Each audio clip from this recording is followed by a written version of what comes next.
It is Wednesday, May 30th, 2018. It is 8 p.m. Pacific Standard Time, and so you know what time it is. It's time for a little bit of coin metal.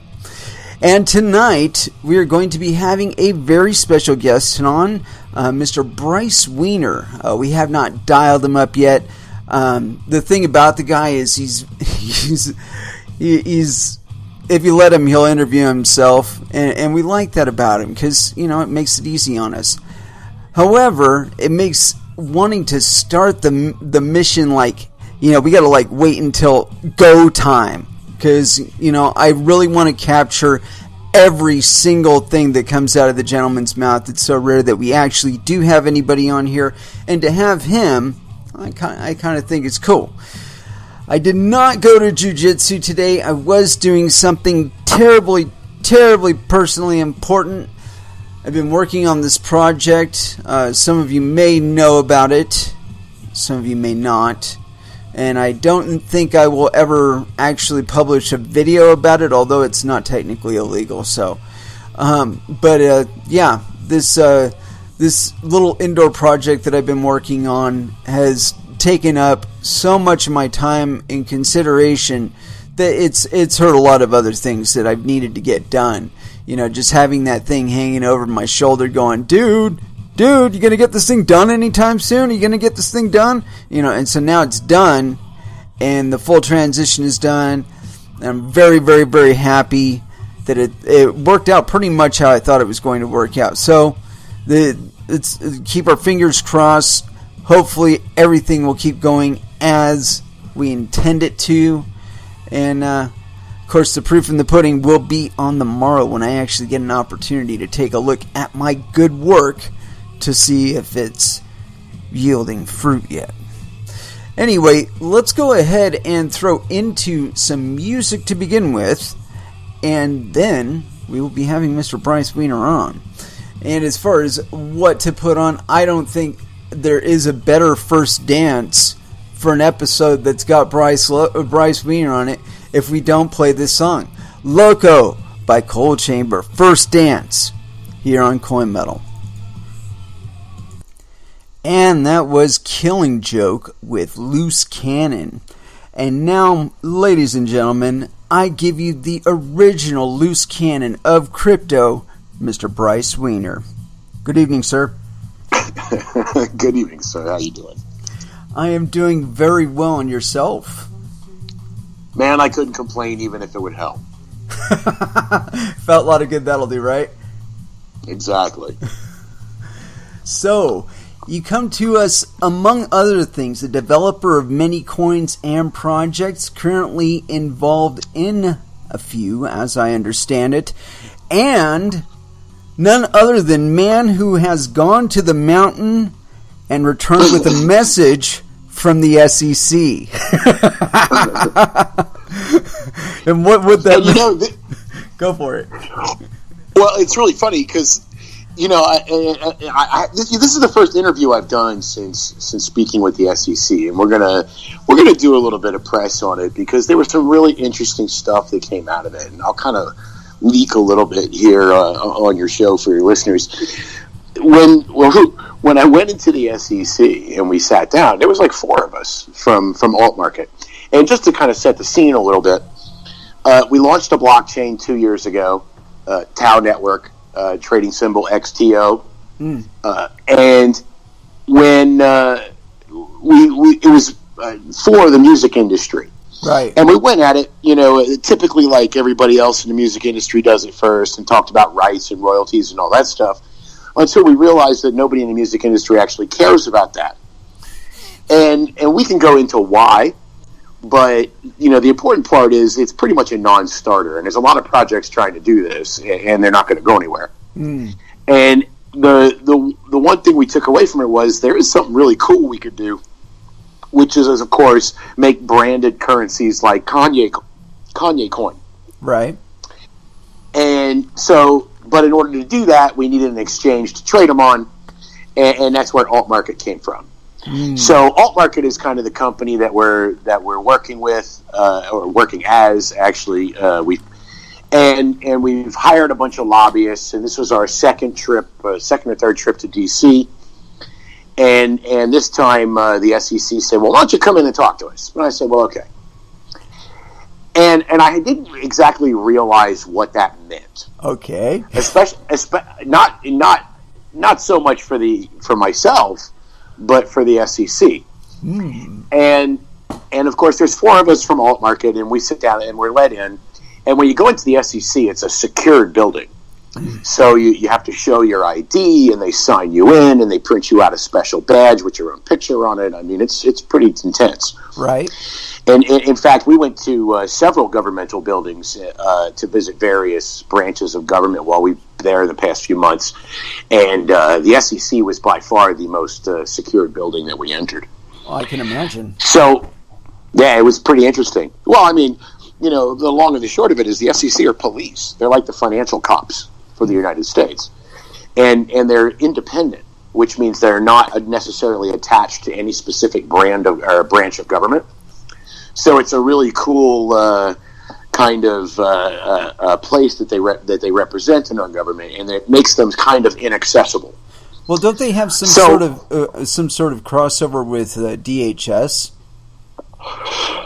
They got crushed, and that's kind of the thing is the SEC sort of serves as a nexus for all sort of financial markets, and what their job is to assume that everybody is lying, everyone is a crook, and you have to prove you're not. Right. And this is one of those guilty until proven innocent sort of things that people love about our government. However, it's not a court of law.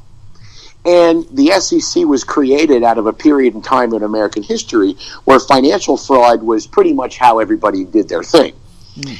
And the SEC put a stop to that, and of course the 33 and 34 securities laws that created it. So we go in, and we're sitting in there, and of course, there's all this is all on my mind as I'm sitting there, and the meeting doesn't start for 10 minutes because people keep walking in the room. Like I thought it was just going to be a couple of folks, but it turned out to be like a dozen people in the room, and they wrapped all the way around the conference table. And they had another row of chairs set up in the back, and there was people sitting in the rows of chairs in the back. And then there was a bunch of people on a conference call listening in and asking questions. And it was pretty much like a rapid-fire session. And I sat there and answered questions from everybody around the table who thought to ask one, and every single person asked a question. Wow. And I didn't realize it until after I had left. But I was the very first actual blockchain cryptocurrency engineer that had ever come and spoken to them. Wow. Yeah. And the questions they were asking were so good. And the things that they wanted to know were so detailed that it was really impressive. And like I said, their job is to assume that everybody's a crook until you show them that you're not. And man, we were laughing and smiling and telling jokes and stuff. We were making Howie coin jokes because, of course, that they launched their own fake ICO, and it's just hilarious because it looks exactly like a traditional ICO in the crypto space, and of course it's illegal. so I mean, it was really great. It was a fantastic meeting. Absolutely, completely unafraid, to speak with them. I'm looking forward to a really good relationship with them because there's a lot of, crypto comes from this entire mindset of the government is evil. Now, okay, let's go ahead and accept, the anarcho-libertarian mindset and say that is indeed true. The SEC really doesn't consider themselves like that. Right, of course not. But right. I was going to say something on that point, though. It's not so much, I don't anyway, I don't consider them to be quote-unquote evil as with regard to the exchange rate of currencies and stuff like that. I consider them unnecessary. But I mean, with regard to the SEC and fraud monitoring, I believe that is a necessary evil, unfortunately. Go ahead, please. And you know what? I have to agree. And honestly, if you look at the kind of markets that we're in, the cryptocurrency markets naturally have created things like assassination markets, right? So the ultimate arbiter of whether or not you're a complete jerk in the cryptocurrency space is whether or not someone has put some BTC on killing you. And when you look at it in that perspective, maybe just a little bit of law and order isn't a bad idea. Get those guys before they get me. Right? I mean, well, and we don't like to talk about it in the industry, and we don't like to admit these things exist, but the simple fact of the matter is there's nowhere to go for a redress of grievances when somebody wrongs you in the crypto space, because everybody is spread out all over the world and you never really know who that is on the other side of a transaction. So there's there's this propensity for, well, quite frankly, a lot of negative emotional content. And the ability to conduct a transaction between two individuals without the concern. Of course, you don't need government to do it. You don't need anybody's permission to conduct that transaction, and you still don't. However, if one person on one side of that transaction turns out to be a crook, maybe some recourse is probably a good idea. I have no objection to that. Go ahead. Well, and I'm not even making definites. I'm saying maybe, probably, right. So, let's explore it at least before we say absolutely this is not a good thing. And the SEC has been very methodical and very deliberate in the way that they've come at this space. And I honestly think it's the right approach, because it's a series of successive warnings. Change your behavior or bad things are going to happen. And it keeps getting more and more progressive. For instance, the court case that came out this week, the SEC laid it out there. And this one particular case is a slam dunk for them, because what they've done is they found a case that represents securities fraud that they're familiar with. Right. But the only difference between this case and every other case that they prosecute is the fact that a blockchain is involved. So they were very, very clever in how they put this together. And if you read it with an open mind, you can you really have a hard time disagreeing with what the SEC says is criminal. Yeah. And it's all of the bad things that we have always hated that people get away with in the crypto space. And when you look at it from that perspective, suddenly it kind of almost looks like the SEC wants to be on our side a little bit. Right.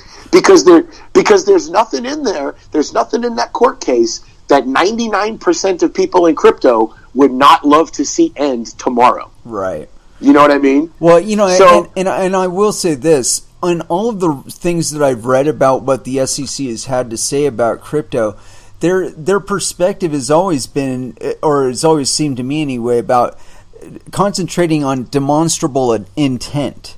By the actions of the person involved. It's like, this guy is clearly trying to rip these motherfuckers off. It's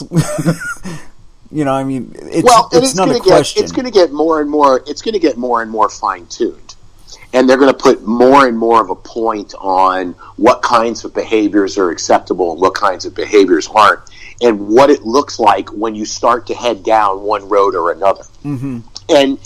And straight up, I went to every single legislator, every single regulator, everyone we've met with in the last 3 months in D.C., and I said, look, everybody in the entire space knows what a bad actor looks like. Show us what a good actor looks like. And lo and behold, it was almost like a gift. This last court case from the SEC that came out. Titanium Blockchain Infrastructure Services, I think, is the defendant. T-Bar and Bar were the coins. And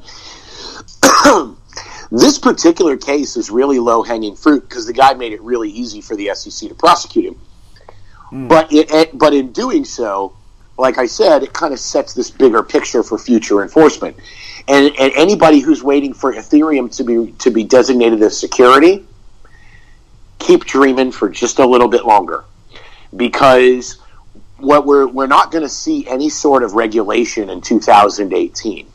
What we're going to see is what's called regulation through enforcement, which means they're going to take a bunch of people to court and say a bunch of things and establish certain legal precedents, which are going to enable them to go after bigger fish later on. So it's coming. There is a grand showdown coming, I think, between the SEC and Ethereum, and perhaps the SEC and Ripple. I honestly think at this point in time that Ripple's probably going to get a pass, as weird as that might sound. Oh, no, not at all. R3. Again, R3 is the pass. And it goes back to something you actually said, and I'll paraphrase it a little bit, in that the SEC judges every single network on its own merit. And the execution, it can be two different teams with two different networks that execute relatively the same way. However, it's the little subtle differences that are going to indicate one thing is a security and one thing isn't. And there's not going to be any blanket set of bullet points that you're going to be able to go through and read and say this is a legal blockchain. That will never happen, never, never, never. Because everybody knows what blockchain people are like. And as soon as you give them rules, the first thing they're going to do is game them. Right. And the SEC is not stupid. Like, you can say anything you want about the SEC, but the one thing you cannot accuse them of being is stupid. And they're not going to create rules that blockchain people are just going to turn into a fucking game of whack-a-mole. It's just not going to happen. I would certainly hope not. Long story short, like, the story is far from over. However, it is not nearly as bleak and doom and gloom as some folks in the industry might want you to think. Yeah. And I hope that a lot of folks end up, who aren't listening right now, take the time to listen to this broadcast and let that kind of sink into their mindset and incorporate it into their way of thinking. Because I'm one of the bullish people and most bullish people in crypto right now. I see nothing but green lights across the board for all sorts of things, all sorts of really great development that's been going on for years. But the one thing that is probably going to die is the ICO casino. Now, as soon as the ICO casino dies, there's going to be 9 other casinos that pop up. Like, for instance, my project, the Artist Coin Casino. And, I make the joke because everybody likes casinos in crypto because everything is a poker game. But, the point of these markets and the point of the entry of the SEC into the markets is safe, efficient, orderly markets. That doesn't mean a lack of volatility. That doesn't mean a lack of volume. That doesn't mean a lack of crazy swings. But what it does mean is a fair playing field. And if somebody is pumping the volume up and down on a coin because they have $50 million in the coin and that's what they want to do, well, that actually kind of happens to be legal if you do it right. Right. And a lot of the things that crypto wants to be able to do very easily just take a few extra steps, and it turns people from being scammers and pump and dumpers into actual professional traders who are responsible and accountable for the things that they do. And I think that we're going to see this in the next year. We're going to see a lot of crypto traders start to make that move towards being RIAs and towards being registered commodity traders and registered securities traders, maybe even a few new broker-dealers, because that entire space is virtually empty right now.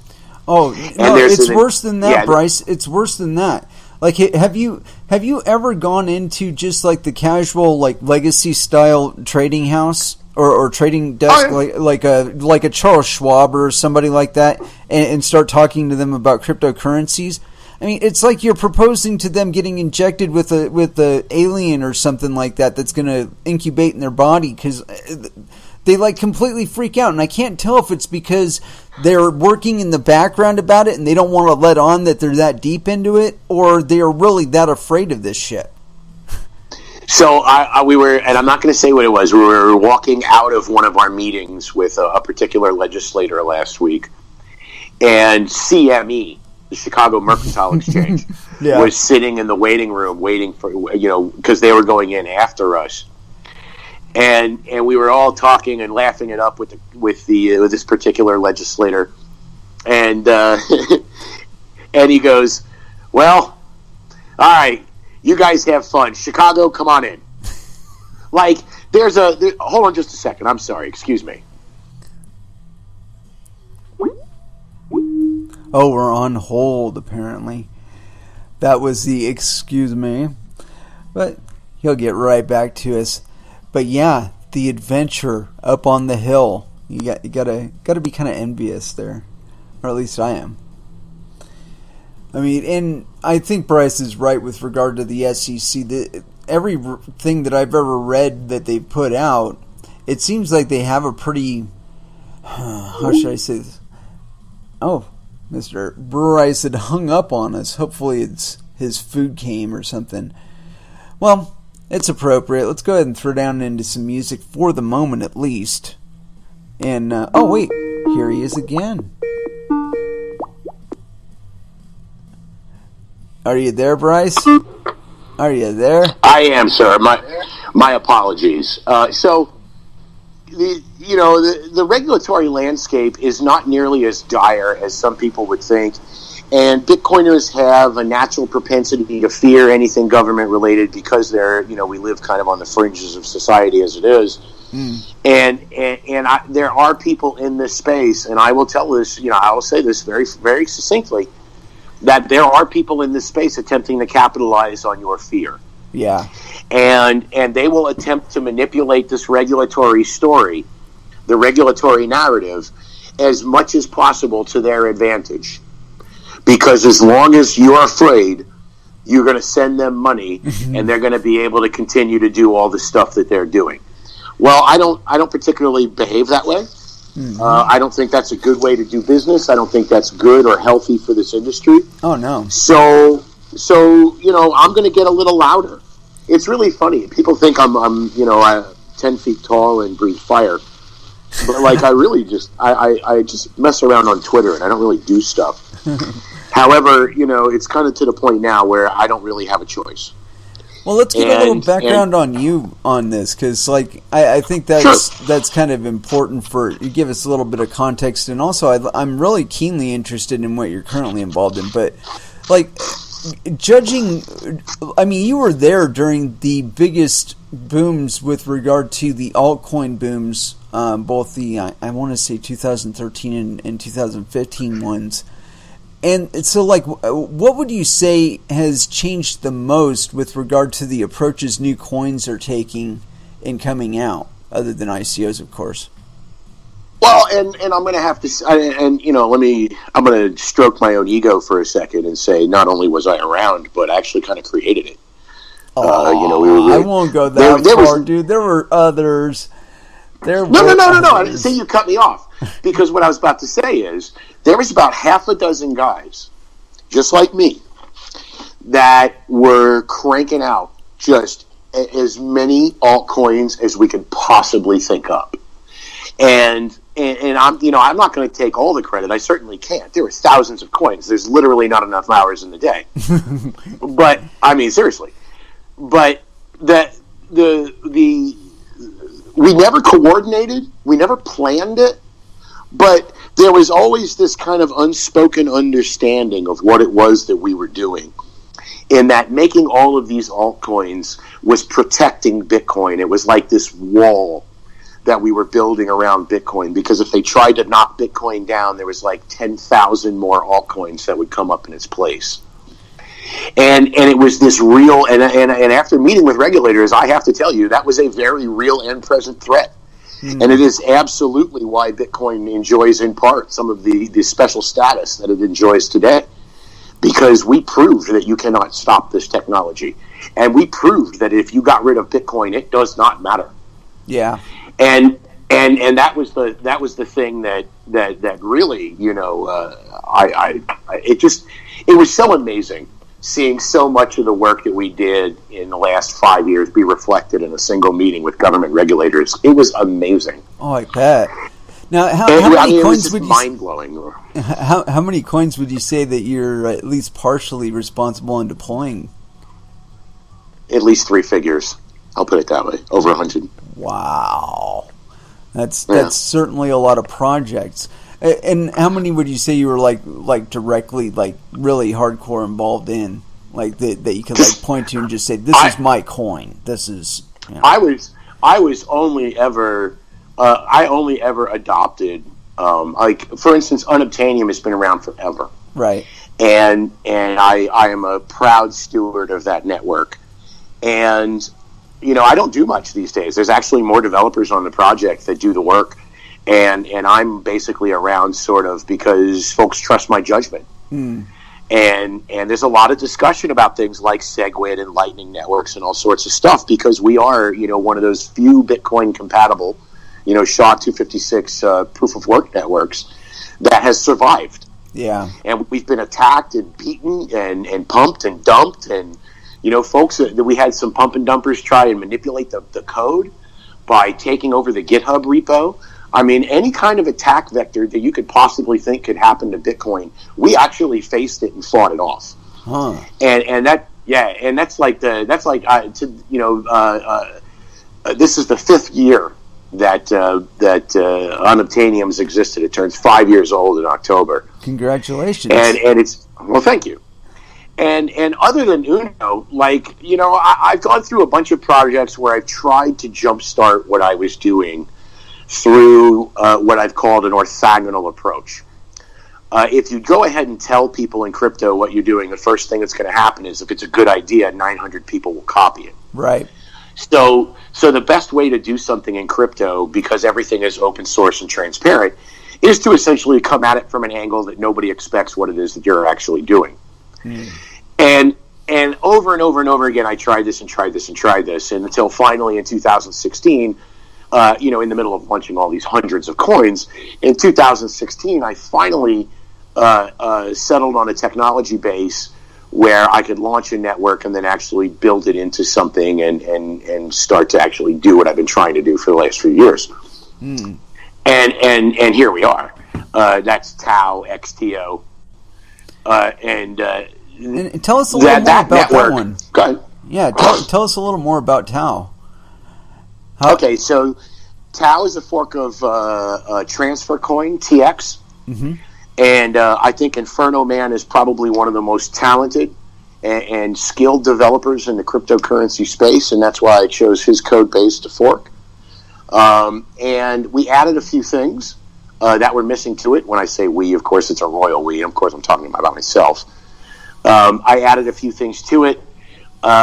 Something I call a UTXO ID, which enables you essentially to create colored coins natively on the blockchain without an op return. So you essentially assign, the XTO token that's traded on exchanges would be the quote-unquote base UTXO, and then you can enumerate more UTXO data sets on the blockchain itself. And so you can create just tokens out of nowhere. And then trade them around and stuff like that. And then, there's also the ability to create more highly advanced systems. So we're starting out actually with a counterparty base, and then integrating that into the customizations that we've put in the blockchain itself. And the other thing, of course, is transaction comments, which if you're a fan of my work, pretty much every blockchain I've launched since 2014 has transaction comments. It turns every single Bitcoin blockchain into something better than Ethereum. How so? Well, so let's say you have a transaction comment block of 1,024 bytes. You can put 1,024 bytes of a compiled script language into that block. And then you can reference that script, that particular transaction, and that particular block, and execute that particular code. So if you think about it in a procedural sense, you can create an entire program where each procedure is stored in this bytecode format attached to the transactions, And then in order to execute that piece of code, all you do is you supply the required transaction hashes, and it just filters down through it almost like a Plinko game. Which is why I'm very interested to see what Mr. Andrew DeSantis is working on, which I would highly recommend having him as someone on your show, by the way. Oh, thank you. Andrew's an absolute genius. And you will see that there's a lot of similarities in what he's doing with quantum addressing and some of the work that he's doing with DEOS to some of the things that I'm mentioning, where you can actually store proceduralized bytecode on a Bitcoin-style blockchain and then execute it later. So there's the transaction comments are good also for storing data. Right. So, for instance, if you need, like price references for an oracle if you need price references for a smart contract, you can set up an oracle which can actually store that price in the blockchain. And it can actually store live data in the blockchain, which is then propagated, of course, to all the nodes. And so instead of having a world computer, you have a world database. And which still takes advantage of all the Byzantine fault-tolerant consensus of Bitcoin, but literally works. You can use it. I mean, I've played around with putting MySQL hooks into it. I'm actually a SAS developer, a certified SAS developer. So I've written some SAS hooks. I don't know if you're familiar with that is, but that's like the database. Please define it. SAS is a statistical analysis language for databases that Fortune 1000 companies use it for it, and because they have millions and millions and millions and millions of records, and they need and it's in all kinds of different crazy data formats, everything from Excel to Microsoft Access databases to Oracle servers, and SAS is kind of a universal language for all databases, and it just so happens you can program SAS to read in the data from a blockchain. And once you get SAS integrated with a blockchain, then you can do all kinds of really cool data sharing across enterprises, because everybody's SAS code operates off this common database, and that it's very specific use. Don't get me wrong; it can't replace your SQL server. But there are very, very specific use cases within, the larger business scheme of things, where a database functionality like that is very important and very useful. One of them happens to be the music industry. So we built out, this system that's able to do all this wonderfully, really cool smart contract stuff. And then the industry we were looking to serve told us that it was all bullshit, and they don't need it, and they don't want it, and they would never use it. So it kind of made me cry. And I said, well, okay, great. I designed all this fantastic technology. I even proof of concepted a whole bunch of it. But now you're telling me it's not worth finishing? Well, fine. So we sat down with some executives from Interscope, and we sat down with some executives from Warner Music, and we sat down with some executives from some other smaller labels, and we sat down with some great folks out at Blackmagic NYC Studios and 25th Street Studios in Oakland. And, I mean, we literally crisscrossed the country. And we asked everybody what their problem is. What is your problem with the music industry? What don't you like about it? If you could change one thing about anything in your day, what would it be? And we went, we just crunched on this for 8 months. And then last summer, it finally dawned on us that the simplest answer is always the best. And the one way to disrupt the music industry, and the one way to really change things change the lot of creators in the modern music industry, is to just give them more money. And not only give them more money, but give them places to spend it which will enhance their careers. Everybody knows that if you just give a rock star $250,000, they're just going to go out and do something crazy. Even record labels know this, and that's why they don't give all rock stars all of the money they're due up front. Right. Because the last thing you want to do is give a 24-year-old who's never seen more than a $100 bill in his life $22 million. Yeah, you'll find him in a pile of fentanyl patches or something like that. No, no, exactly. Or going out and buying a Lamborghini Countach and wrapping it around a telephone pole, and then whoop, everybody's sad. Nobody wants that. Right. And after 100 years of the music industry literally killing itself, there are things that crypto wants to do with the world that the music industry would never allow to happen to them in another 100 years, because they already lived through it and they won't tolerate it. And that's really tough for a lot of crypto people to come to terms with, because there's this fantastic euphoria and optimism about the world is such an open, broad place, and we can build and create all these wonderful things. That's absolutely true. However, we have to stop and take a look at all of the things that already exist and why. Why do things suck so badly? Mm-hmm. What is the reason? What is the reason that all of these things suck? And if you say, oh, well, it's because the elites want to own everything and blah, blah, blah, blah, blah, blah, blah, blah. Well, okay, that's great. And now you sound like Vitalik. And I'm sure if you make a post on Reddit, it will get upvoted for a couple days. But that's not really how the world works. Right. And the reality is that people are mean, people are stupid, people are vengeful, and the one thing that keeps everybody from literally falling on one another like animals is the fact that somewhere somebody bigger than them has a gun. I know libertarians hate this. I don't. I know it's true. Well, I know anarchists definitely hate it. And I have and again, another reason why Bitcoin people generally tend to hate me is because I think Roger Ver is great. Oh, dude, I love the guy. Uh-huh. Yeah, I absolutely think he's fantastic. And I think he's one of the best voices for this industry, because he literally ran afoul of some of the dumbest laws that this country has to offer. Yeah, absolutely. Yeah, he got busted for gopher bombs. Give me a break. No, well, okay, right. These are things that are essentially just firecrackers. Yeah. And now, yes, fireworks are illegal in most states, and yes, you can't buy them on the internet. But the fact that you can't buy them on the internet doesn't change the fact that I can't get in my car, drive to New Mexico, and buy fucking $200 worth of dynamite, essentially. And this is really the stupidity of what happened to Roger when in his misspent youth, because that truly is a stupid law. Right. And the only thing he went to jail for was increased efficiency of process.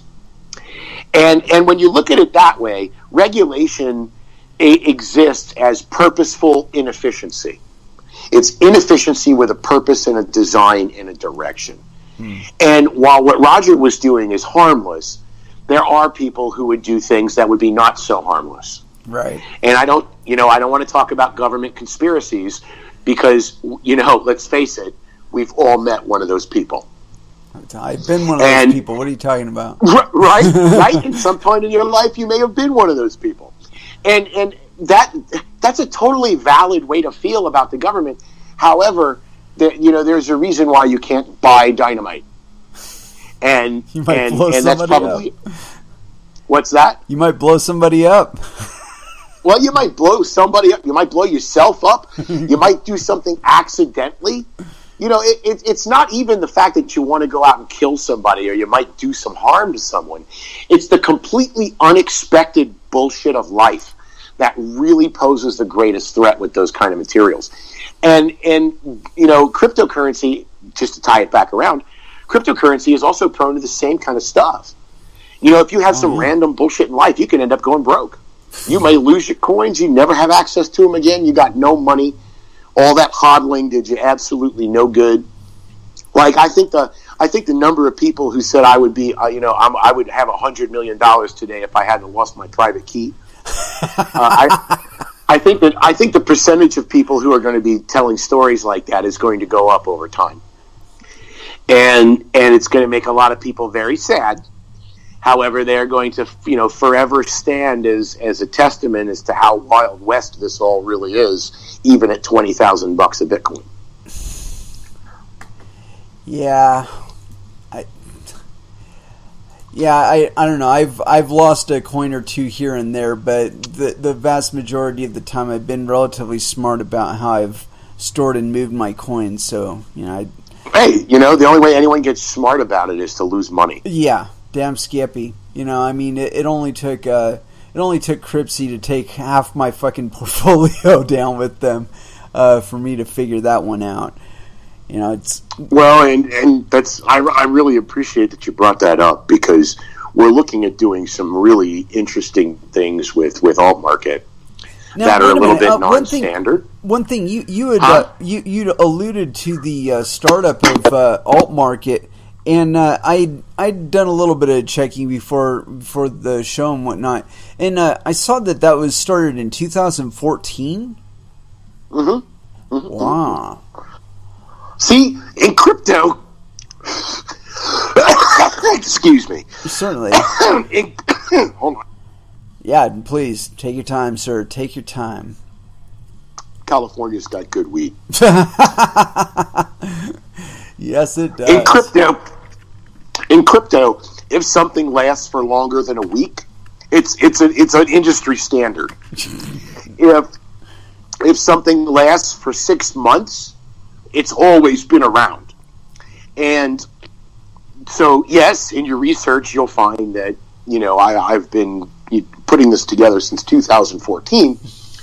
And that is, for some people, is really hard to comprehend.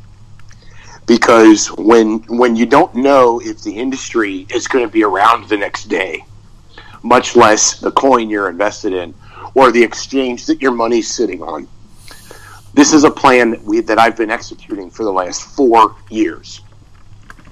And I've had to change it to modify to a few unexpected circumstances, but largely it has not changed at all. In fact, the only thing that I ever did was overestimate exactly how fast I could get some of it done. Wow.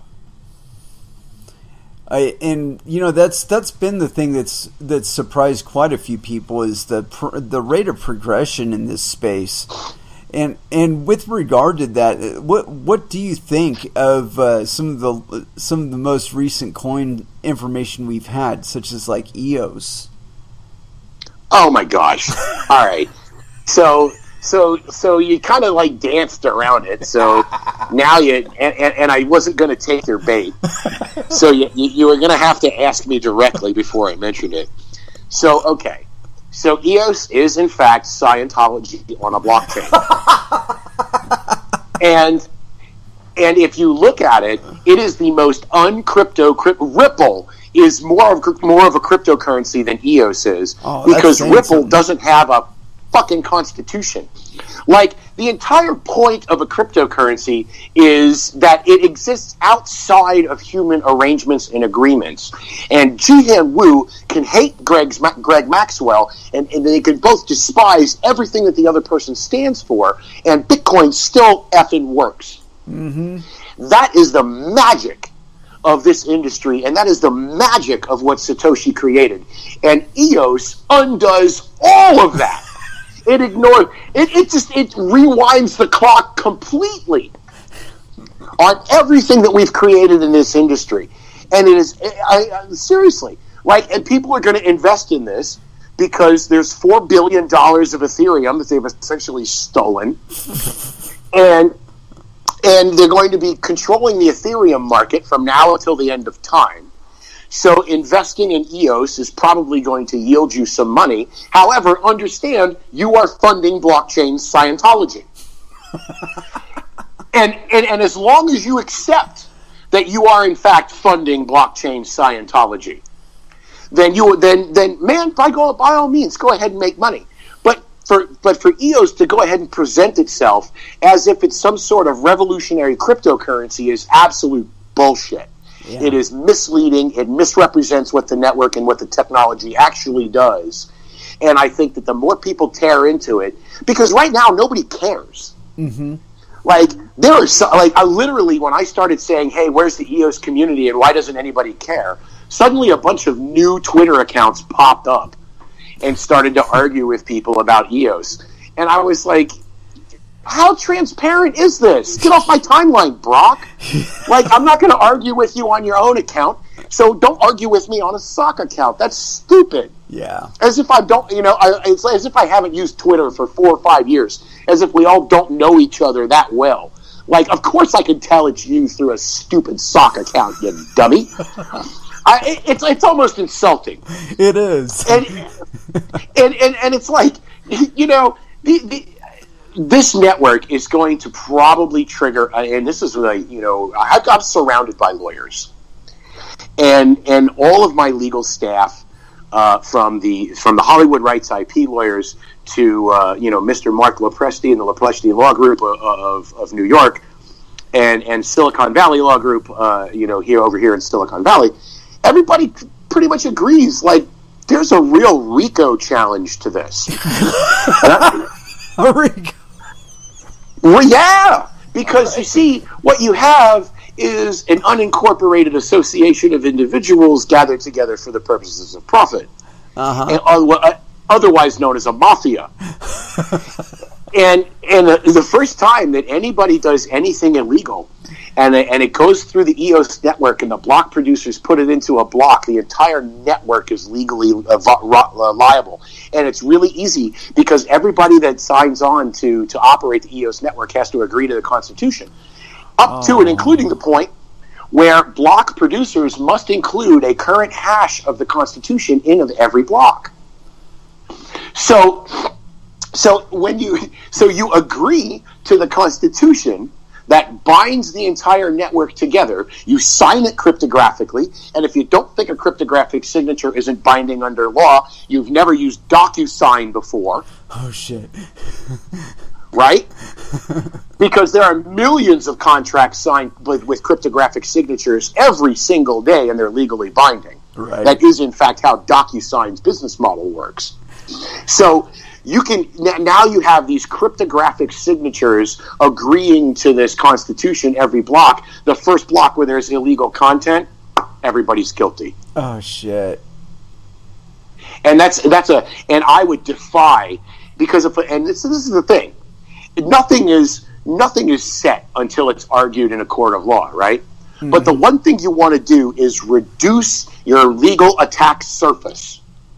And while they've tried to, I don't know what the hell the purpose of EOS is. I could not tell you. It is a cult. I mean, it is a cult of money. And literally it's like if Scientology did an ICO. BitConnect! Well, BitConnect, to their credit, BitConnect did not do an ICO, which is really funny. It was essentially a cryptocurrency that launched, and then they built it into an MLM scheme after that. Right. But for half a second, it was a legitimate coin.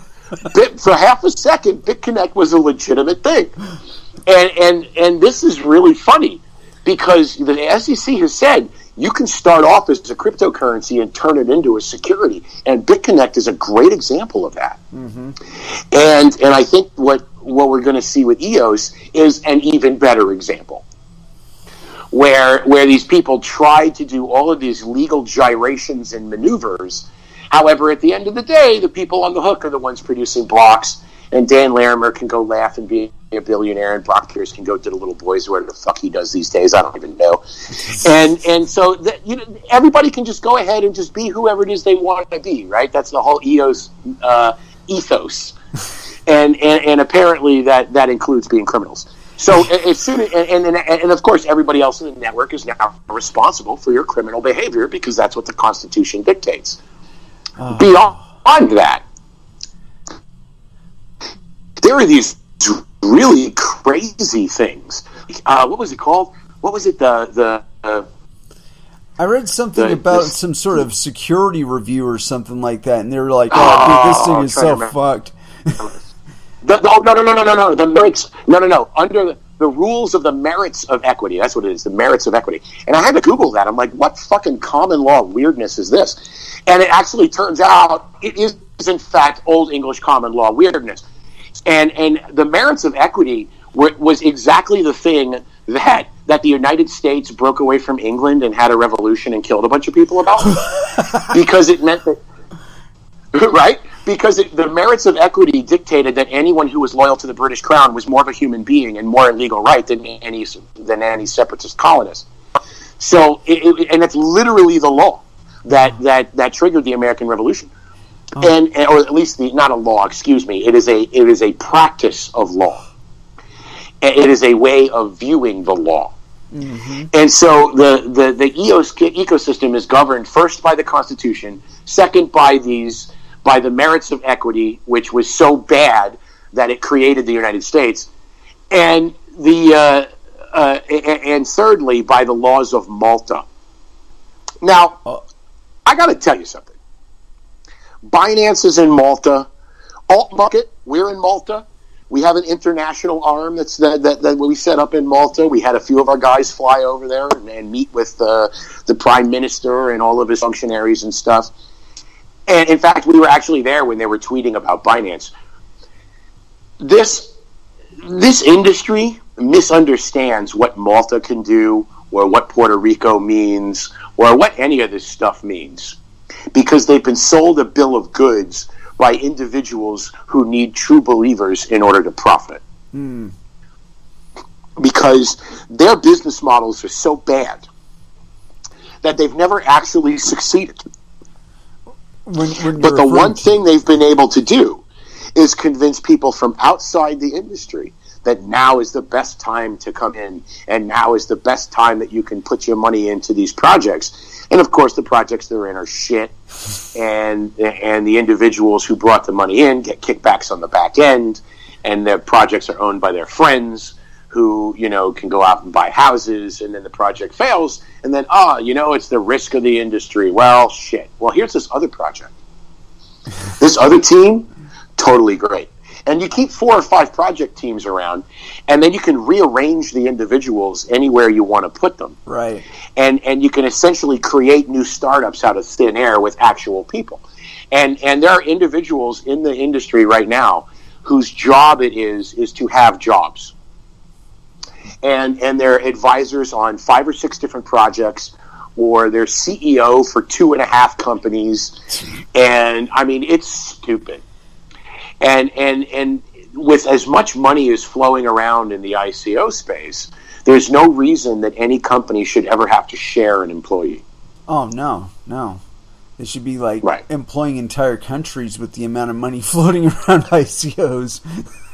Well, and it gives you a little bit of perspective and background as to why these projects are failing, where that money is going, and how it's being spent.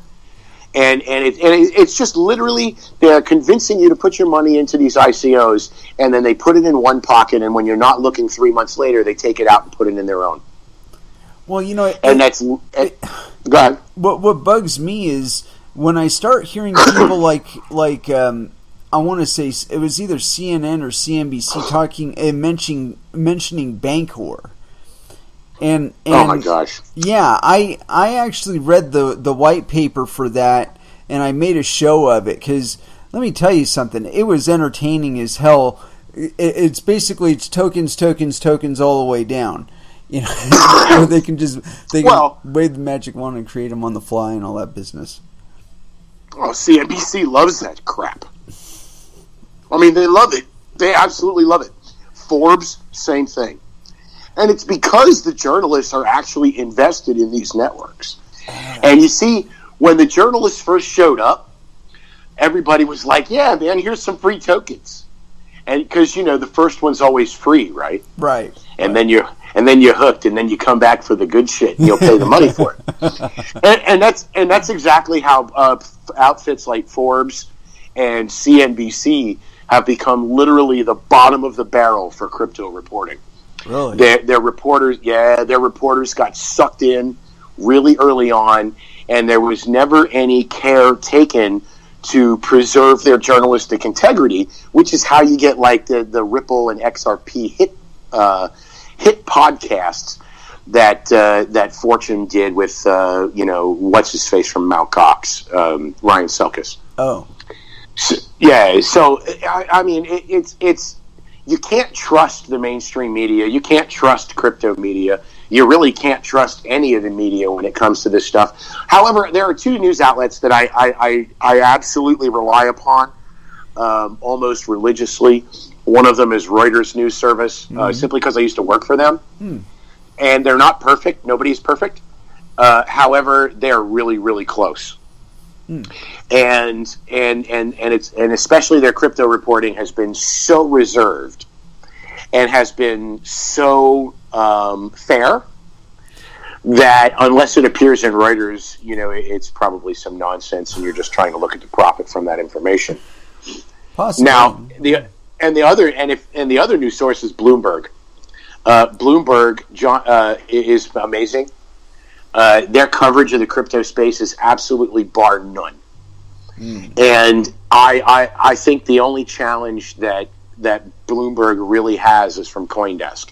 And CoinDesk is still a little too tabloid, but they've come such a long way. Well, my because of course my problem with CoinDesk is their investment in a lot of these projects. I mean, but at least they disclose it, and that's more than I can say for a lot of other parties. Yeah, and it's not CoinDesk; it's DCG. Right. So when they just it's Digital Currency Group, Barry Silbert, and what this tells us is that there is a tremendous amount of power that Barry exerts over CoinDesk, so much so that they have to put disclaimers on articles that present a potential conflict of interest.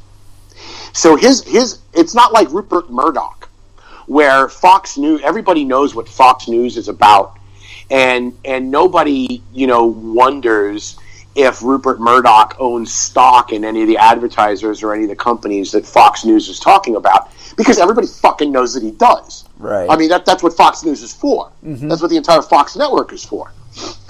And it's the difference between being very upfront about it and the direct manipulation that the disclaimers tend to infer is actually going on. So, and I have a lot of respect for Pete Rizzo. Man, he has been there for like years and years and years, and everything that's gotten better about CoinDesk, everything that CoinDesk has done to become more of a real journal of this industry is the result of the direct efforts of Pete Rizzo and Stan Higgins, and they are absolutely phenomenal individuals. Oh, I read a lot of Stan's stuff. I think that CoinDesk should pay them a lot of money, because if they don't, I could absolutely imagine somewhere like the Wall Street Journal stealing them away. They are that good of journalists. Oh, Stan writes an excellent article. I like I said, I read his stuff on this show all the time. Yeah, and man, Stan and Pete, and I'll even add Mark Hochstein to this list.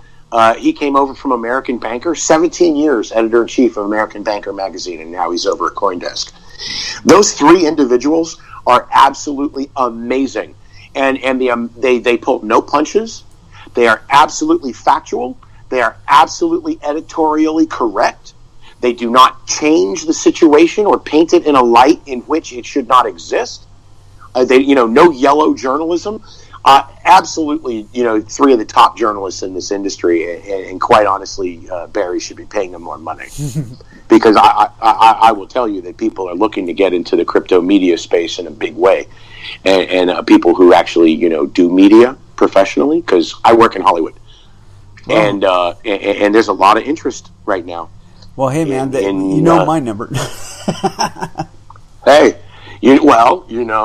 I'm a little bit like Santa Claus sometimes, because I make my list and I check it twice, and there's a lot of interest in the amount of attention that the cryptocurrency industry can bring to any issue that happens to catch their fancy, and there's also a general dissatisfaction with with mainstream media coverage of this industry on top of it, which of course we've just discussed, which creates this tremendous opportunity for individuals who are, ethically above board.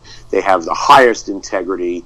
They've gone to journalism schools and they've been taught how to be journalists, not just how to write. Mm-hmm. And that kind of skill and experience is going to start to come to this industry in a big way in the next 24 months. I guarantee you. Oh, I have no doubt of that. I think the increase in interest, and I don't think that's over. I think a lot of people look at the current lull and start thinking that this is going to be some projection for a significant period longer, and I don't think so. I think the other indicators on the table are pointing upward. Yeah, in fact, I think that this general malaise in crypto right now is a direct function of how few people are actually involved in building anything. Because if you talk to anybody who's building anything, you talk to Brian Hoffman, the CEO of Open Bazaar, probably the single best decentralized application ever designed and executed in this space. And he's bullish as hell. I'm bullish as hell. Anybody who's actually building anything that they plan on having people use is bullish as hell. Oh yeah. But with this general downtroddenness on behalf of everybody else, well, those are the people who aren't doing shit. So, number one, you're not doing shit, so A, nobody cares what your complaints are. and B, you might as well just shut up until we're finished. Because then you will have all of the things that you're hoping to see. Or better yet, rather than bitch and get off your ass and do something about it. Well, I mean, look, I feel that this is a personal thing with every individual who's involved in crypto. Like, they have to look deep within and decide if getting involved in learning something new and putting themselves out there is worth the returns. So, number one, being probably one of the most controversial people in the industry, let me tell you that yes, it is absolutely worth it. Number two, it's also not for everybody. Oh, and yeah. There is a certain validity in this industry to being a quote-unquote useful eater and just using the networks. Just living your life and integrating cryptocurrencies into what you do every day. There are no useless eaters in crypto. We're all useful eaters. And if you're going to be a useful eater, then eat. And eat a lot. And eat well. Because that transaction volume and that churn is what's going to provide all of the fuel for all of the things that we're working on. So when we're ready to go to the moon, all we have to do is plug you in. Indeed, sir. Well, yeah, I think crypto has been pretty much my primary means of income for probably like the last 2 years at least. So, I've always had some relation, financially with cryptocurrencies, but as far as like actual, I can live on it enough kind of money, that hasn't been until relatively recently. But point being, hey, we all had the ramen times, and we all learned how to live on Bitcoin under $1,000. And I think 2015 and a little bit of 2016 was some of the most important time to be in cryptocurrency because you learned how to be in it and be hungry. Mm-hmm. And how to live through a down market. And if you can live through a down market, I mean, everybody in this industry right now who all the new folks from 2017 consider OG ballers, those are all the people who survived 2015. Mm-hmm. And if you can survive that shit, you deserve every bit of smack talk that you can crank out on Twitter, because quite frankly, right now is easy mode compared to $250 Bitcoin. Oh yeah, especially what I'm saying. Oh yeah, especially after $1,000 Bitcoin. Mm-hmm. Mm-hmm. So understand that in the grand scheme of things, for to be that same precipitous drop from the high, we have to go to $5,000 Bitcoin. Mm. And then you're at about the level at which we were at in 2014. And $5,000 Bitcoin, I don't know about you, but I'm still going to Bouchon down here in Santa Barbara and eating foie gras as an appetizer. because $5,000 Bitcoin to me is manna from heaven. Oh yeah, no doubt. And for everyone who bought in before September of 2017, $5,000 Bitcoin is still manna from heaven. Oh, yeah. Now there's this entire new group of, Bitcoin breathes, it inhales and exhales. And right now it's in one of its exhale phases. And it's losing value. And anybody who is in it just for the top is being pushed out. But what we're going to see is, just like we saw in 2015, a whole new crop of OGs is being born right now. Because if they can make it through this, they're going to be able to make it from now on. I believe you're absolutely correct on that. And with regard to Bitcoin, and I just wanted to tail that around, what do you see as far as, especially given Bitcoin Cash's challenge, where they've actually demonstrated that on-chain scaling is not only possible, but it's quite robust and capable. All right, so we need some realism in this. And we need some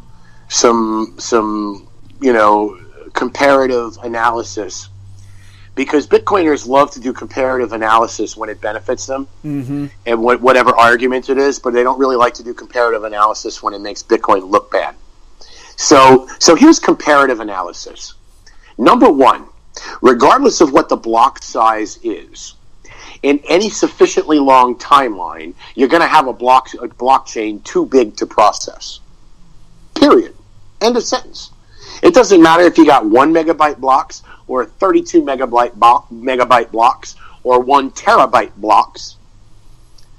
You're still going to run out of hard drive space eventually. So really all you're doing is kicking the can down the road. Okay? So with that in mind, what we begin to look at are things that Bitcoin has never really implemented, like LZW compression, for instance. For some reason, Bitcoin clients have to have millisecond access time on a level DB database for no fucking reason whatsoever. Okay. I have no idea why. Because anybody who builds their own systems uses the core client as like a dummy connection to the network, downloads the data, and does all the analysis themselves on much faster equipment that's, better. Mm-hmm. So nobody uses level DB for anything worthwhile on Bitcoin to begin with, number one. It's just there. Right. So beyond, other than that, so when you take out level DB out of it, what do you care? Why does anybody care what the block size is? So you got to run MySQL in the background instead of level DB? I don't understand what the difference is here. Or you got to switch to Mongo because now the level DB can't handle the data size anymore. But Mongo can. The whole thing is just bizarre, and especially because database access technology is so good, that it powers the entire world that we live in. Oh, yeah. And blockchains are like databases circa 1990. There's an entire 20-something years of development missing from the efficiency of blockchains that we're only just now starting to scratch the surface. And I think once we get away from these stupid fairyland things like fucking SegWit or sharding, or any of those other nonsensical vaporware, that these are the things that are actually going to be able to make the clients usable and survivable on small end hardware. Running a node is one thing. Running a mining farm is something else. And what we're probably going to start to see is a divergence of clients, to where a fully validating node is going to chop off a bunch of shit that it doesn't need. And be a very, very low profile executable. And there is some possibility, the Bitcoin core client is the quote unquote core reference client. It is in no way optimized. Right. It's designed to include every feature possible. So if you take the core client and begin to strip away useless features, suddenly you have a much more lighter and agile code base to deal with. Like, if you don't need BIP 77 payment channels, fucking get rid of it. Right. It's useless. Who cares? Take it out. That may not necessarily impact anything because, of course, we all know that code lays dormant unless you call it. It doesn't actually load into memory or anything like that. However, it simplifies the entire code base that you're working on. And if you're a developer and if you've had any professional sort of development experience at all, if your code is loaded with features you don't need, it's impossible to keep it maintained. Mm. Yeah. Nobody, and the core client, again, is not built for business purposes. It's built to demonstrate all of the things that Bitcoin can do in a single software package. But you're saying it's not necessarily to have all that functionality for every single person that wouldn't necessarily be using Bitcoin. Like it absolutely. That maybe if you limited the percentages to your or the functionality to your actual thing that you're doing, like I don't know if you're talking about like a wallet or something, you don't necessarily need all the same functionality as a retailer or an exchange or. No, and what happens is because of the lack of these sort of light wallets, and I'm not talking about SPV. I'm talking about fully validating nodes that do nothing but just fully fucking validate. Right. That's it. No frills. Connect to the network, download the blockchain, make sure everything's good, listen to the mempool for new stuff, and call it a day. Right. And that kind of thin, light client doesn't really exist. And, even when we were developing our exchange, we had to build one ourselves. Because something like that doesn't exist, because there's just all this other bloat inside the code. And it's still possible to strip away, I would say probably about 65%. Well, don't you see what's a danger in a Bitcoin wallet. Don't you see a danger there, though, in that maybe in the future some government would say, you don't need this functionality, so you can only use this code for this particular purpose? Well, you know what? If you want to protect something like that in a blockchain world, we have a means of doing that, and it's called a hard fork. And you hard fork to include that data as a portion of the per block consensus, and then it cannot be changed. I gotcha. So, one of the things that is currently not, there's hard consensus and there's soft consensus, and these are like esoteric points of crypto. But for instance, an example of hard consensus is the block size. An example of soft consensus is the block reward. Okay. So, whereas the block size is a specific parameter, the maximum number of Bitcoin that can ever be generated is a function of a mathematical algorithm. Now, every single computer that runs the algorithm comes up with the exact same number. But that's soft consensus. Right. It's not a hard programmatic value. So, there is the potential in the Bitcoin network to literally modify the number of maximum tokens. And it's happened once already, with the variable or with the value out of bounds error a few years ago, and they literally hard forked Bitcoin to get rid of all like 183 million tokens, I think, or something like that. And they had to hard fork the network and rewind the blockchain to get rid of it because it was an error that the developers put into the code by accident. Well, these things happen, and you can't tell everything on a test net, right? Well, and it's one of the reasons why people are so pissed off about some of the Bitcoin Core commentary about such networks like Verge. Why is that? And about such networks like Bitcoin Cash when they have issues. Because Bitcoin Core rewrites history. Oh, yeah. And they pretend like shit doesn't happen. Like there hasn't already been three hard forks of Bitcoin in the past, one of which to fix this value out of bounds error. Yeah. And they don't and that was a programmatic error. It was a flaw on behalf of the developers that would have rendered the network unusable. Oh, but we got to just bust out the eraser on that one. That didn't happen. No, exactly. So instead of owning their mistakes, what Bitcoin has done in order to build this mystique that their developers are the best in the world is that they kind of like fudge out, the things that they fuck up. and suddenly it doesn't really exist, and you find it only as a side, as a reference article in the wiki, and when people discuss how many hard forks Bitcoin have had. You can literally ask some people, and they said Bitcoin has never hard forked. It's crazy. It's absolutely crazy. And I mean, of course, the first thing I do to those people is say, wow, it's really great to talk to you, and walk away, because I obviously know that no further conversation is possible. Well, now, given your history in crypto and a little bit of drop back to this last 2017 spike, in the event that Bitcoin were to go through another such interest cycle, how quickly do you think people would start looking around for altcoins thereafter? I mean, it seemed like it took a couple months before people started looking at the $20,000 Bitcoin and saying, you know, this is really wonderful and all, but I can't transact it because it cost me way too much fucking money to transact it. You know when altcoins are the most fun? When Bitcoin sucks. Because when Bitcoin sucks, everybody's bored. Because the market's going sideways or down, and that's not really a challenge to traders. I mean, it's just basically, well, you wake up in the morning, you check the charts, you check the RSI, you check the MACD, and you make any necessary adjustments for that day, and you just go fishing or something. That's it. In a market like this, it's boring. And after a while, you can only walk the dog so many times before you're like, well, God, I want to trade something. No, I'm talking about the actual TX volume. Where Bitcoin was getting to the point where people were paying like $100 miner fees just to get their fucking transaction taken care of. Oh, well, okay. So first of all, you've got a bunch of people trapped in at the high at 20,000.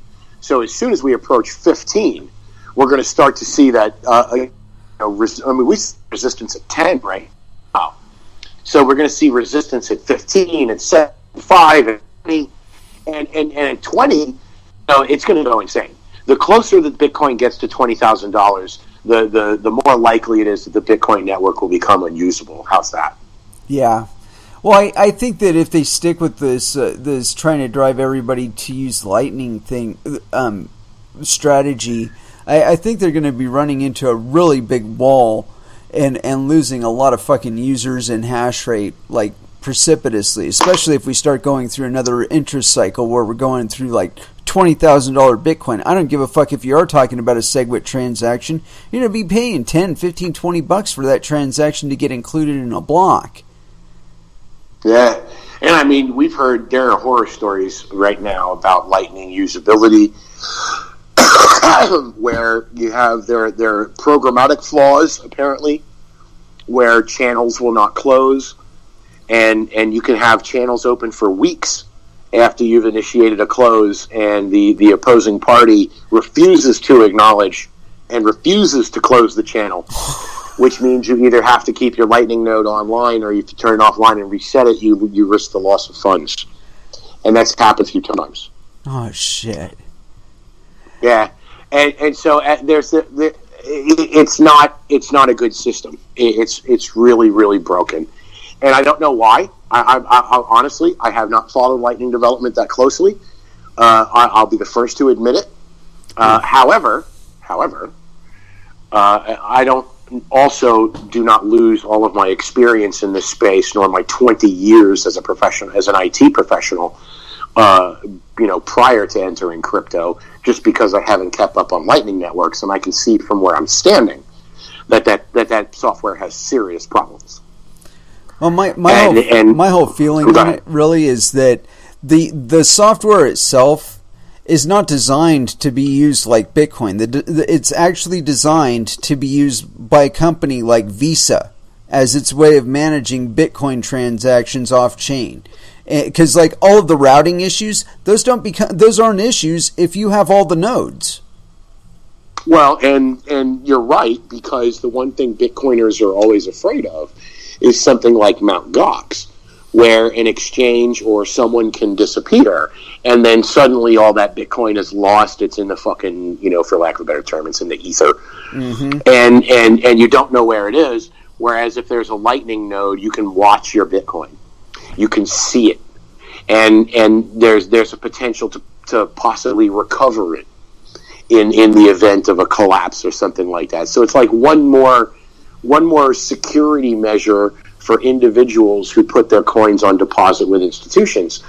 because what it does is it gives you this perception that it's still your Bitcoin. Mm-hmm. It's bizarre. It's like, I mean, you know, you want to talk about software alchemy. I think that, you know, Lightning Network classifies as black magic. It's not honest. Yeah. And it's deceptive, and you have all of these individuals who are thinking that they're going to be able to run their own Lightning nodes, and they're going to be able to collect all these wonderful fees from people using the Lightning nodes, when in fact any money in those channels is like trapped. Yeah. Right now, and there's precious few BTC in the network right now, and quite frankly, there should not be any more than there is, because there's a significant risk of failure and loss. And there's already enough ways to lose your Bitcoin. Go ahead and let the hashtag reckless people, you know, work on Lightning and risk their own funds. You know, that's what they're there for. Welcome to open source development. There's no reason for you to participate in this risky venture.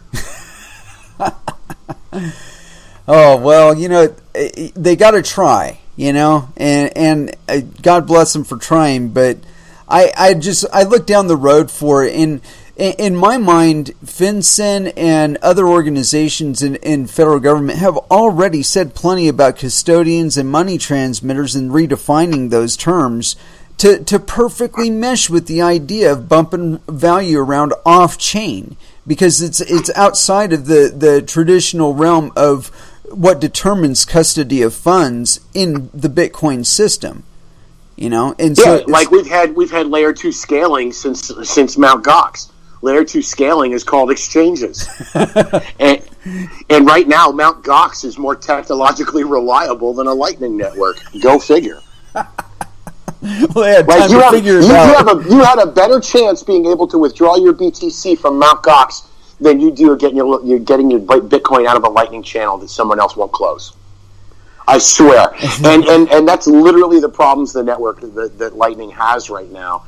So, you know, Lightning when? 18 months from now. But I got to tell you, Bitcoin's going to hit 20K long. And this is the thing. This is the really important thing.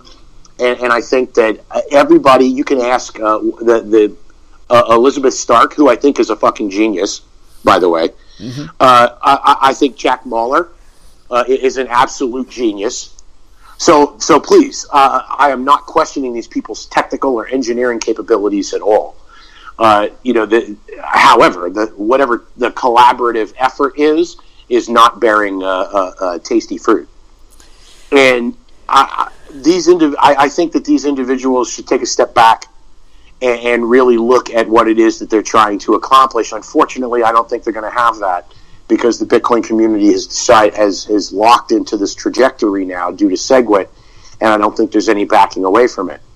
And I think if you ask these geniuses why they're working on this so hard, it's because if Bitcoin hits $20,000 again, the network's going to freeze. So literally the Lightning developers are working as fast as they possibly can before the Bitcoin price goes up again, and Bitcoin just basically stops working.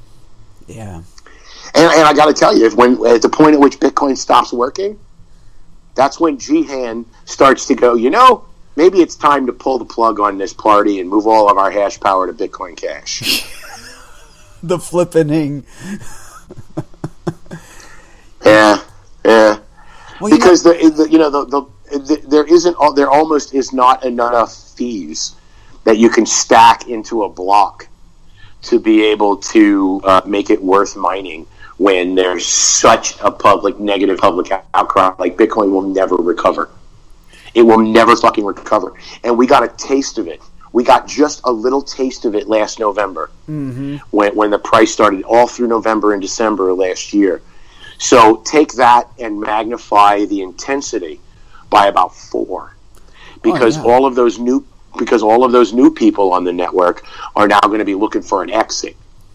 And they're going to be tired of all this bullshit, and they're going to be happy just to get their money back in 12 to 18 months, without losing a penny.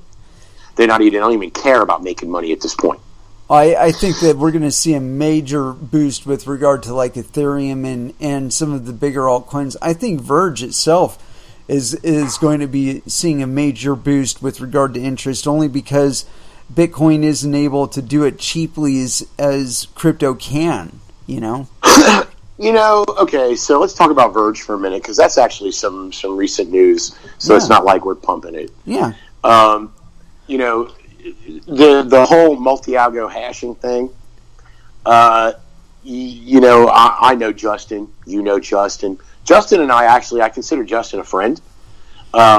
We've conversed for years, and in fact, when McAfee tweeted about Verge, was about the time that Justin and I stopped chatting on the reg, because he had a lot of other shit to do.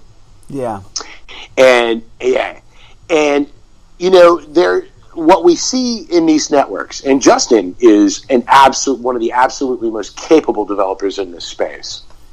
And for people to dog on him is like stupid, because when I talk about one of those half a dozen people that generated hundreds of coins, Justin is actually another one. I'm going to go ahead and fucking out him because he was one of them. And Justin has done dozens and dozens and dozens and dozens of coins. The fact that he had one network, granted it's his biggest, but granted, he had one network that had one problem that they're having a hard time chasing down. Well, if those individuals who are pointing fingers at him for other people's descriptions of this problem were as technically competent as they think they are, they would be able to offer solutions that would work, except they can't. Yeah. So it boils down to the Verge development team and whoever they bring around to ask for help in order to get this problem solved. And there are other teams that have done multi-algo implementations. So it's not like they're on their own on this. Digibyte did a multi-algo implementation, hasn't had this problem. Myriad Coin also did a multi-algo implementation, hasn't had this problem. So there are places that can be going. But you know what? It takes time. You have to study the problem. You have to study the other code bases. You have to compare that to what you're doing. You have to decide whether or not it's going to break other compatibilities in your network. Mm-hmm. It's a process. Yeah. And you know what? Verge will always bear the scars of this moment in history. But the difference between a cryptocurrency and a shitcoin are the ones that can survive moments like this. And I think Verge has enough momentum to get through this just as soon as Justin is able to nail this one down. And to be honest, I don't earn any Verge. I'm not a fucking coin. And Justin has tried to give me Verge over the years, and I always refuse. I always refuse everybody when they try and give me anything. And that when I have the utmost confidence in him that he's going to be able to lick this, because he's one of those fucking autistic savant geniuses. And okay, so he likes to run stoplights and not pay traffic tickets, and then he eventually gets arrested. Well, if that's the worst flaw the dude has, I think Verge is in good hands. I think you're absolutely correct on that point, sir. I unlike you, am imprudently invested in Verge, and when I think about it like this, I don't think about it in terms of like tomorrow or next week or next month. I think about it in terms of when I'm going to be spending Verge as money, where I can... Hey, enjoy your free porn for life, man. Well, and there's Pex Peppers, and there's a few other really good vendors out there that have chosen to adopt it. Look at you, Mr. Shill. But, I talked about this a little bit today, that, I always say, and the SEC actually backs this up, by the way, cryptocurrency developers are the last people to profit from a network, not the first. And one of the first things the SEC is going to look at is when did the developers and when did everybody who tried to build this network get paid? Yeah. And if they got paid before everything is built, they're going to come down on you like a stack of effing bricks. But if you're the last person to get paid, if everybody else is making money but you, and then you finally end up profiting from your network, that's like a business. Yeah. That's like anybody else in the world who builds something and then monetizes it. That's what the SEC wants to see. They want to be able to tell this story like cryptocurrency is the new American dream, because you got people like me and you got people like Justin and Christopher Franco and Patrick Nosker who are sitting in their basements tinkering with this stuff all day long, building networks because we love this. Mm-hmm. And there's like, and I'll say this, and you can ask any cryptocurrency developer anywhere, Vitalik, anybody. You get this, there's this pounding in your head when you have an idea for a blockchain, and it won't leave you alone. And it won't leave you alone. And if you don't let it out, it's going to fucking kill you. And you sit down at this computer and you start banging out this code like an autistic savant. And it just comes out of you like music. And you see, that's one of the things that when I first described this to some musicians, they really got it. Because that's how they feel. Right. When they have that song inside of them. And every blockchain developer has a song inside of them. And we all sing differently, and we all have a different song to sing, and we all have a different message we're trying to convey. But for all of us in this industry, all of us who make these blockchains that the whole world trades, we are defining what cryptocurrency is. And I am proud for everybody that I've named, so far this evening, as developers. Romano from Via. These are amazing and fucking brilliant individuals, and they are so smart that they could do anything. They could work anywhere and do anything. But this is what they choose to do, and put up with your shit and live semi-anonymously, like semi-famous your whole life, because nobody knows what your name is, but everybody remembers what your Twitter moniker is or what your Reddit handle is. But nobody knows who you are. There's a beauty to being a cryptocurrency developer that someday I really want to write a book about it and explain to people what it's like for us, because I don't think people really appreciate and understand what it is to be a cryptocurrency developer. The stresses that we're under, the things that we have to deal with, are things that nobody else in the entire world has to deal with. Like, how the fuck do you pay taxes? Yeah. I mean, these are the real challenges, because if you think your trading history is a problem, try actually creating the tokens that everyone else trades. Yeah, that I can imagine that one's a bit of a challenge. It's a nightmare. And to be perfectly honest with you, what you got to do is you just got to kind of stick your finger in the wind and then just pick a fucking number. This sounds good. Because there is no number. There's literally no number. It's incalculable. So, like, you just pay money. You just send the U.S. government money, and they'll leave you alone. Like, just don't live like an asshole. Don't go out and buy Lambos or $800,000 watches or any of that kind of crap. And you will live a very happy, comfortable, rich, fulfilling life. And make a minimal footprint on the planet. You can go anywhere and live. I mean, it's so bizarre. Cryptocurrency developers don't live like anyone else on the planet. And the folks that I work with at Alt Market are it's a little bit, for me, just to be a little personal, for me it's a little weird. Why's that? Because it's like I live in a fishbowl. And kind of an echo chamber? Kind of an echo chamber? No. Not like an echo chamber. Almost like there's a certain kind of physics that just doesn't apply around cryptocurrency developers, because we don't live like you. We don't look at money like anyone else does, because if we look at, if we want to create money, we literally sit down and create fucking money. Like there's a difference between using an ICO as your personal piggy bank and putting in the time and effort into building something that actually has value for people. Right. And it's that difference. Like, we are entrepreneurs. We are the cryptocurrency developers. Always have a tremendous amount of respect for me, even the lowliest fucking shitcoin developer. Gets more respect from me than most people, because you tried it. Yeah. You stuck your thumb. You said, "Fuck it, I'm going to join into this maelstrom, and I'm going to launch my own cryptocurrency. And you know what? Whatever fucking happens, happens. Maybe I'll get rich. Maybe I'll die."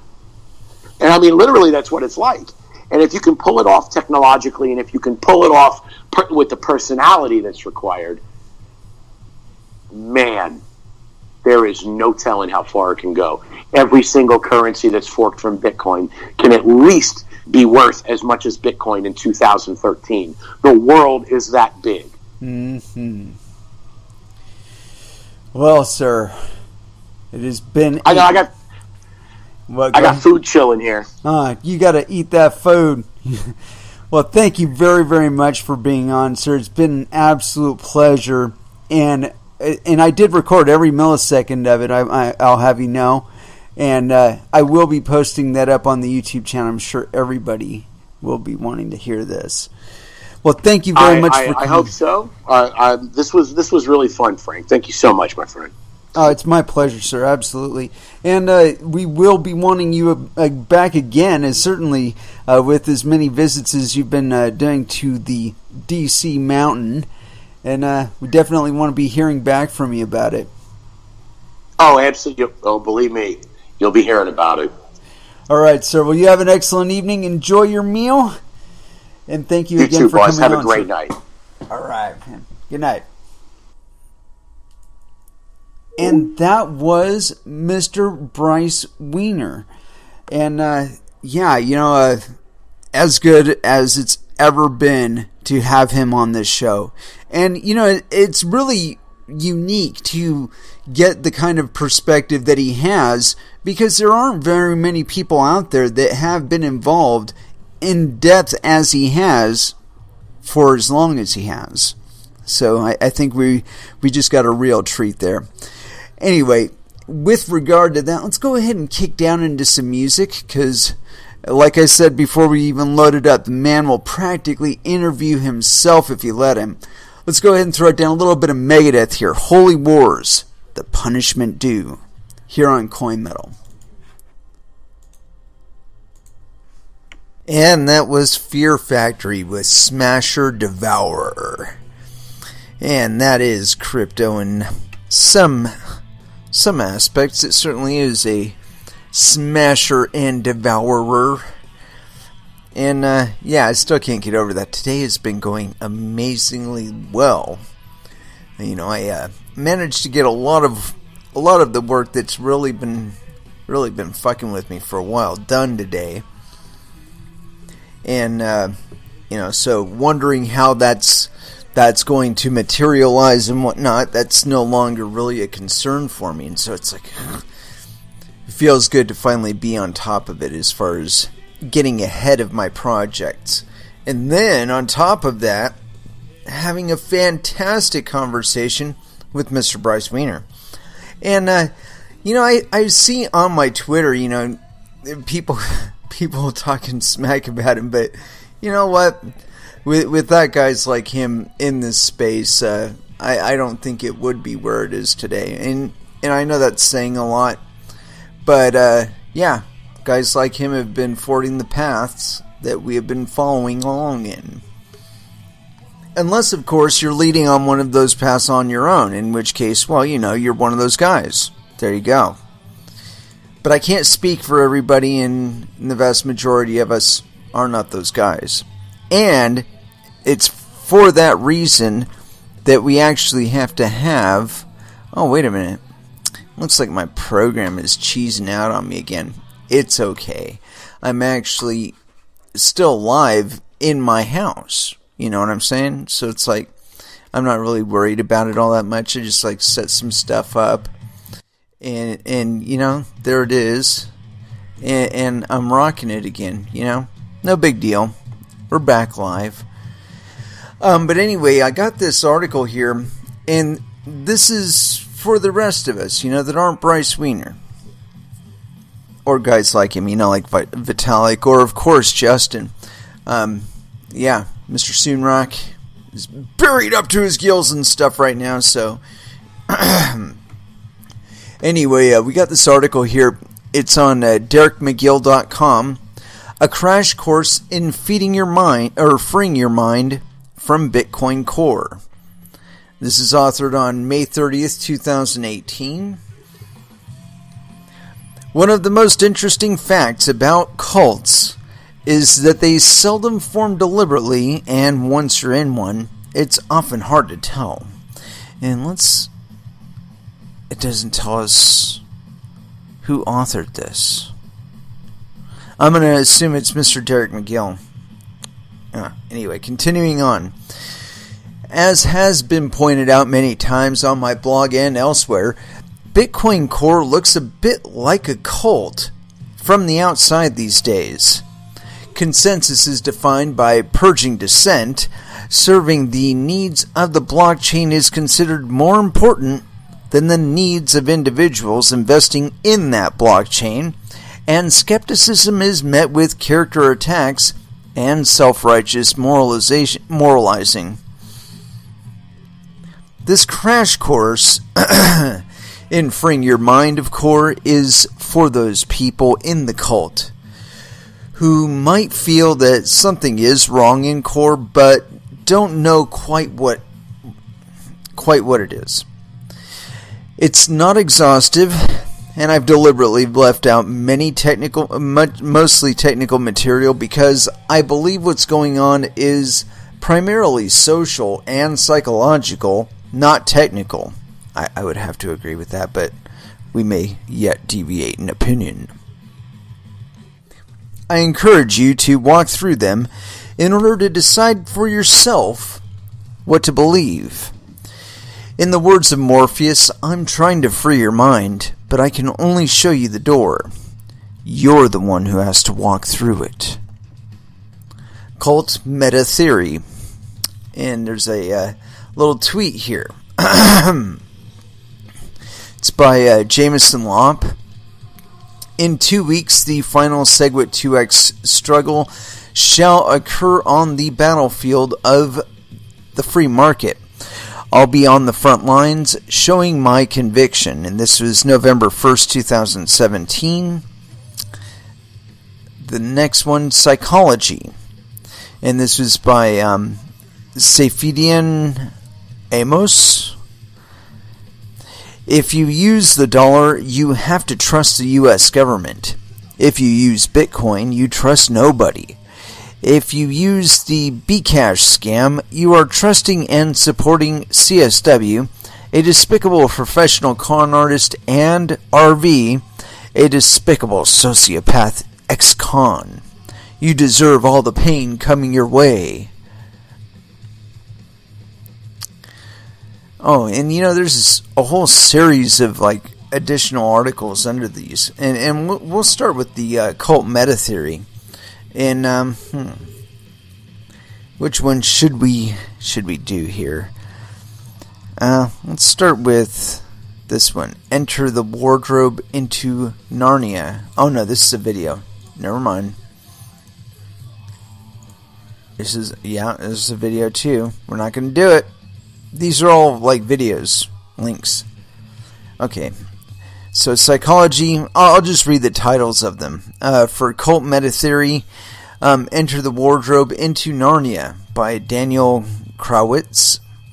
Beauty and the Beast, Hoarding and Hyper-Bitcoinization, Cult Member Conversations, The Matrix, Scientology, and Disconnection by Aaron Smith-Levin. Psychology, and we already covered that tweet, evaluating the Bitcoin Cash, Bitcoin Core arguments past all of the passion. And that's by Rick Falkvinge. Bitcoin Core Talking Points, translated honestly by Derek McGill. Rudeness and Insults Aren't Arguments Against Bitcoin Cash by Roger Ver. How to Think Independently by Daniel Krawitz. Extraordinary Popular Delusions and the Madness of Crowds by Charles McKay. And that one might actually be text. Let's check and verify really quick here. Oh shit, it's 500 fucking pages. Never mind. Next. And where the hell did that article go now? Damn it, Jim. I went and lost my article. Damn it. Damn it all the hell. Alright, well, we're back to that article. And so, scroll. And damn it, Jim. It was just a whole bunch of little tags. I don't support that idea. Anyway, I I don't know. I guess this article is kind of a disappointment because so little of it is an actual article, and the rest of it is just a bunch of URLs to different videos. And yeah, whatever. Well, hell, that kind of derails me there, just slightly, but we'll straighten it out. I do have plenty of other tags, or news articles to read. Let's see here. No, that's not one of them. I'm one of those people that I've got like 8 billion tabs open, and only half of them are what I really wanted to check out anyway. Anyway, here we go. The next one here is on Bitcoin News, and let's verify that it's actually here and not somewhere else. Okay, it is somewhere. It is here. Alright. Regulations Roundup. SEC hits titanium. Israeli crypto law delayed. BTC trading legal for Chinese citizens. Yeah, whatever. Like they were going to really do anything about that. They just looked at all the money and said, yeah, it'd be better if that money were flowing in our economy. So what if some of it actually exits our economy? But the vast majority of it is staying in this economy. So, fuck it. We'll just kind of leave it alone. Besides, I'm making a shit ton of money on it, and I don't want to regulate it out from under myself. So, there you go. And this was authored May 31st, 2018. So, gift from the time travelers. Here we go. SEC ceases titanium blockchain ICO for elaborate false claims. With North American regulators Operation Crypto Sweep in high gear, news of regulatory action being taken against suspect initial coin offerings and investment schemes appears to break across the cryptocurrency world daily. The largest target of action from the United States SEC is Titanium Blockchain Infrastructure Services, which has become subject of a court order halting its ICO due to allegedly making fraudulent claims of business relationships with well-known businesses and the U.S. Federal Reserve. The U.S. Federal Reserve? Give me a fucking break, dude. Are you trying to get yourself painted as a scam coin? Oh yeah, I'm going to claim an association with the biggest central bank in the entire fucking world. Oh yeah, I'm doing business with them on the daily, man. Give me a fucking break.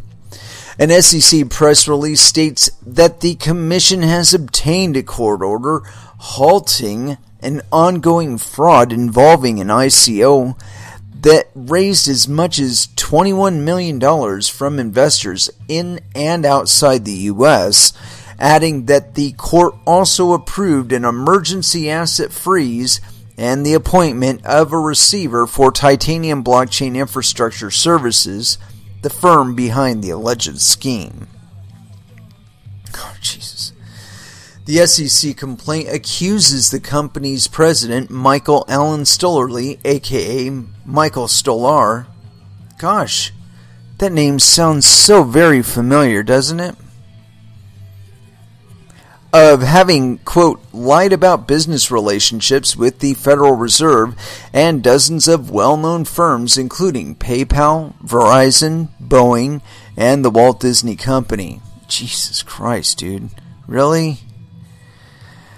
Robert Cohen, the chief of the SEC Enforcement Division's cyber unit, stated, quote, this ICO was based on a social media marketing blitz that allegedly deceived investors and with purely fictional claims of business prospects.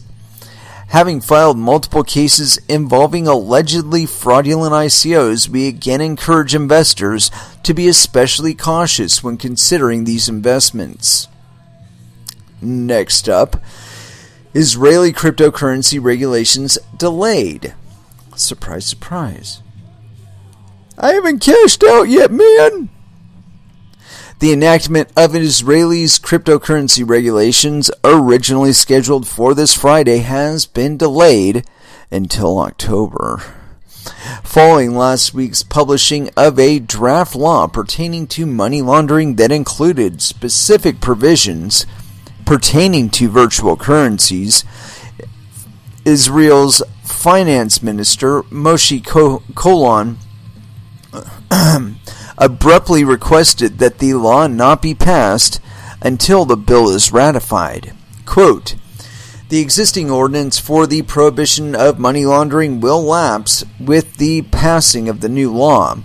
The process of installing the new law, which includes public hearings, will take time. Consequently, there will be a period in which there will be no active legal provision concerning this matter, which will lead to a lack of clarity regarding the identification and reporting obligations imposed by the order on the prohibition of money laundering," Cohen said. Kolon. My apologies, sir. Manny Rosenfeld, the head of the Israeli Bitcoin Association, has described the delay of the law's passing as a significant setback for the country's cryptocurrency industry.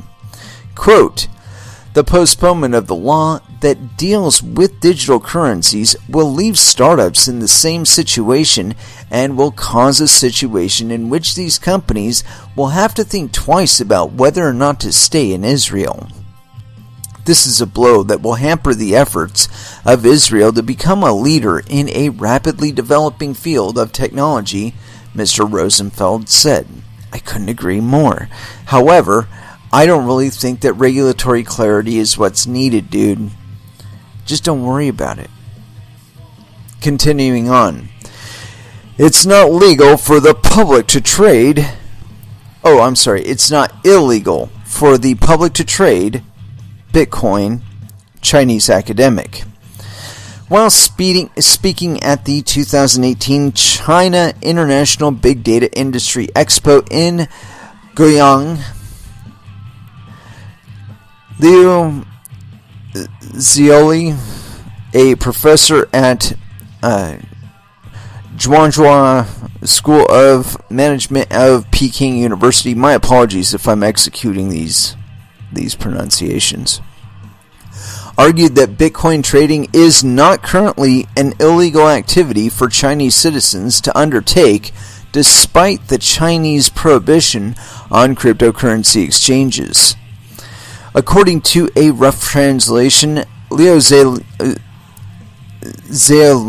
Zaleo, my apologies on that, stated of the legality of China's citizenry trading Bitcoin, quote, in terms of supervision, the state has not made such a gesture so as to say it is not allowed.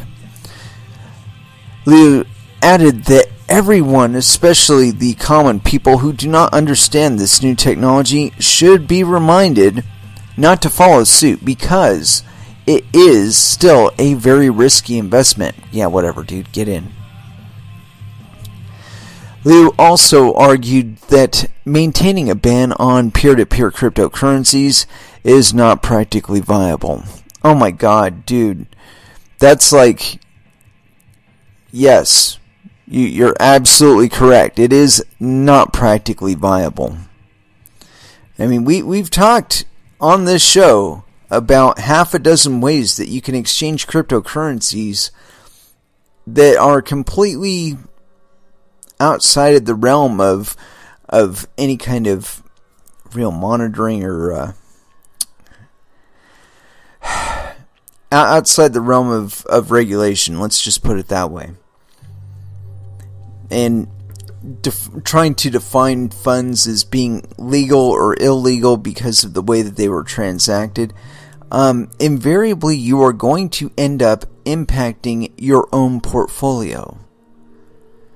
I mean, these currencies, they don't exist in a vacuum. Not shielded against the normal regulated markets. Not shielded against the effects of fiat markets. all of these things impact us, and inner coin issues, cryptocurrencies versus other cryptocurrencies, the trading pairs.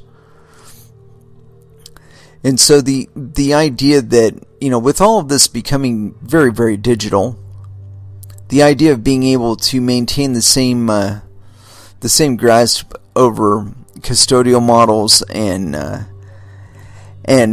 quote unquote legal commerce, again, you're going to invariably end up screwing yourself if you're painting with a really broad brush with regard to cryptocurrencies.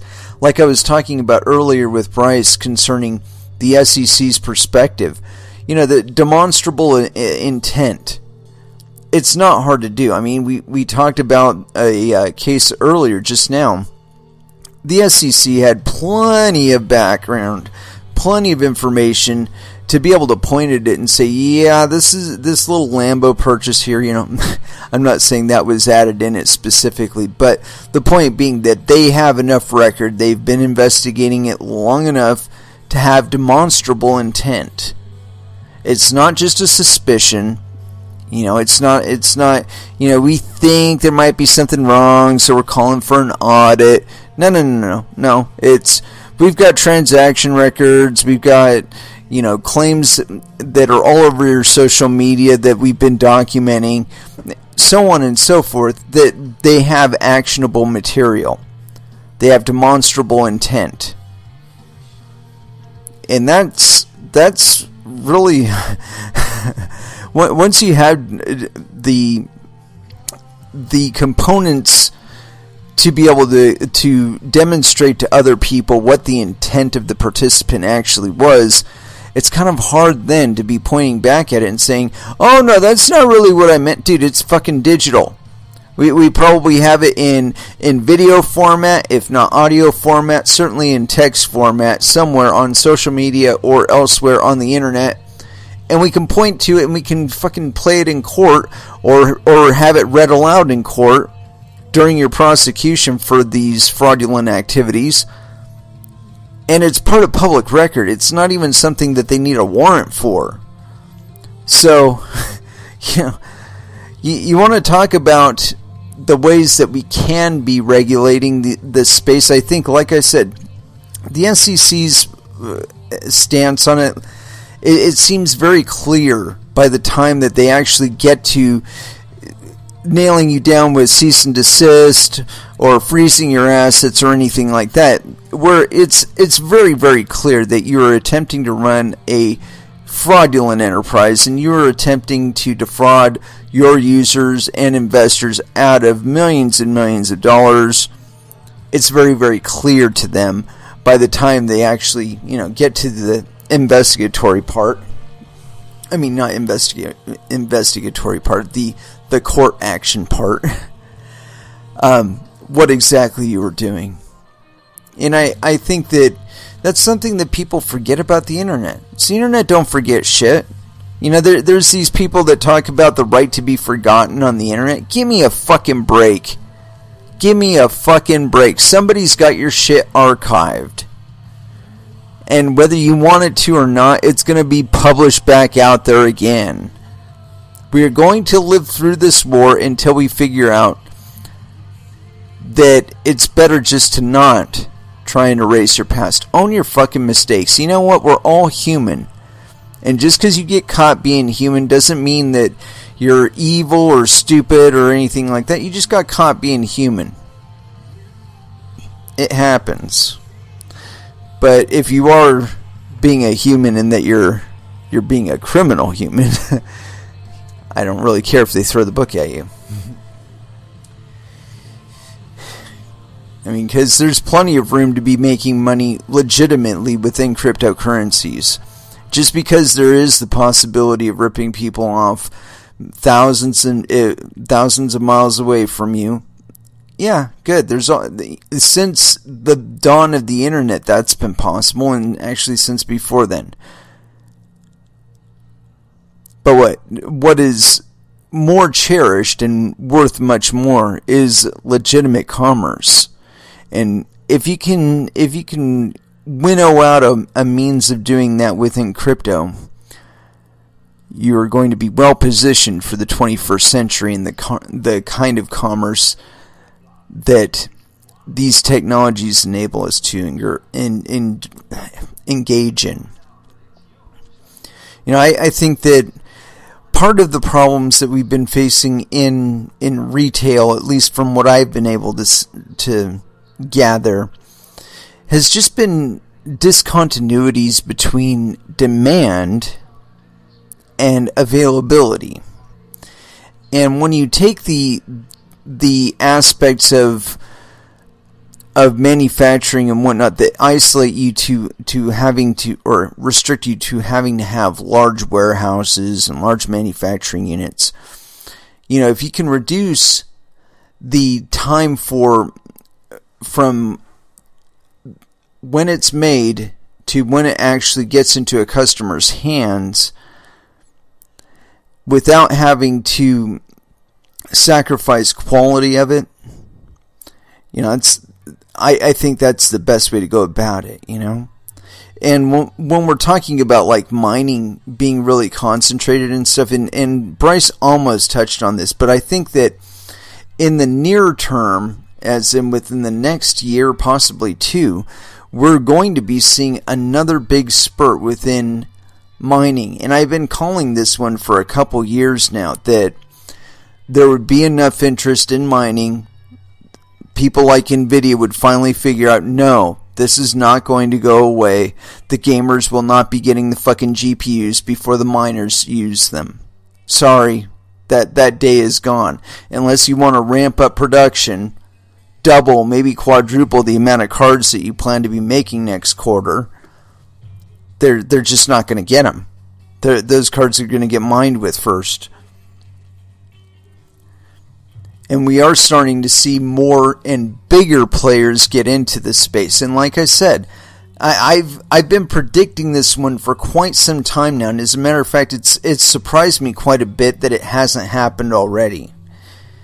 And I believe that the next 2 years of GPU development and subsequent processing developments that are achieved over these next 2 years are going to change computing as we know it. I mean, like, personal computers will still be personal computers, but their capabilities will be vastly superior to what they are now. And it will be a reward, a kickback for 4 or 5 really big chip manufacturers getting into this space and finding out that even though they are cranking out thousands of units a month, they're still not able to satisfy all the demand that's out there.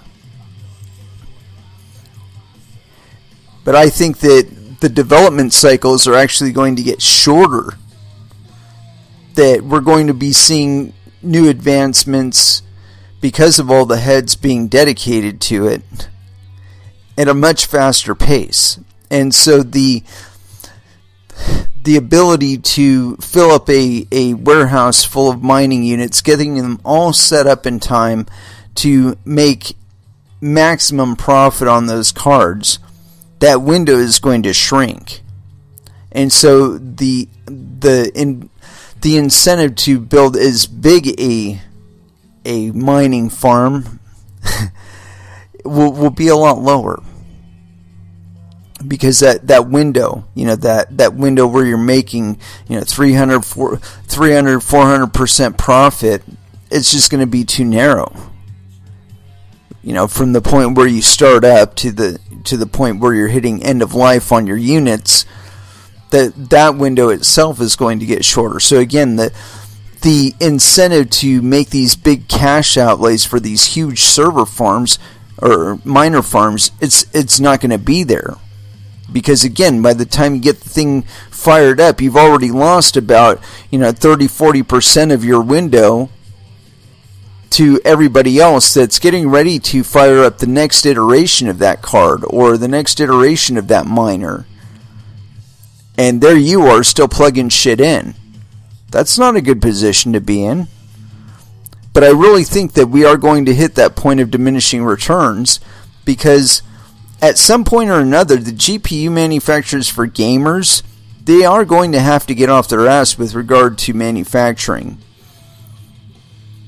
You know, there's too many other cloud / distributed processing applications that are now going to be using GPUs for them to be ignoring it. You know, they've been pussyfooting around, and I haven't been examining NVIDIA's actual production numbers, but I can almost guarantee you they are under demand capacity right now still. That they could be kicking out another 20 to 40% of their current yield, and still be floating around in the green. It is with that I'd like to close out this episode. We certainly ran it up to the hilt. And you know, we did not play any body count today. There's just something wrong with that. So that's what we're going to end out with, is some body count. But we will be back again on Friday. And I don't want to announce it yet, but we will be having a guest, a very, very special guest, on Friday. And I mean, it's about time. It's due. I've been talking with this guy on social media for forever. It's due. Anyway, it's with that I'd like to close out this episode. Thank you very, very much for listening. I certainly do appreciate the support. Thank you again to Mr. Bryce Weiner for coming on the show.